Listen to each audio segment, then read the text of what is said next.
Και θα ολοκληρώσουμε τη σημερινή μας εκπομπή συνομιλώντας με τον κύριο Φίλιππο Κανταράκη για το πώς πολλές επιχειρήσεις που βρίσκονται συχνά αντιμέτωπες με ταμειακές δυσκολίες, καθώς χρειάζονται κεφάλαια κίνησης και επενδυτικούς πόρους, μπορούν να τα απεξέλθουν.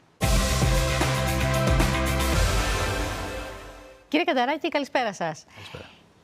Μια αγωνία μιας επιχείρησης, είτε έχει χρόνια ζωής, είτε είναι μια startup που θέλει να χρηματοδοτηθεί, είναι το πώς θα δημιουργήσει ένα έξυπνο, ευέλικτο, ικανοποιητικό έως τέλειο, θα λέγαμε, business plan. Μάλιστα.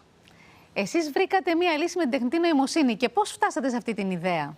Λόγω του πρώτερου βίου μου, το business plan ήταν ένας βραχνάς σε εισαγωγικά για τις επιχειρήσεις, γιατί ήταν χρονοβόρο και κοστοβόρο.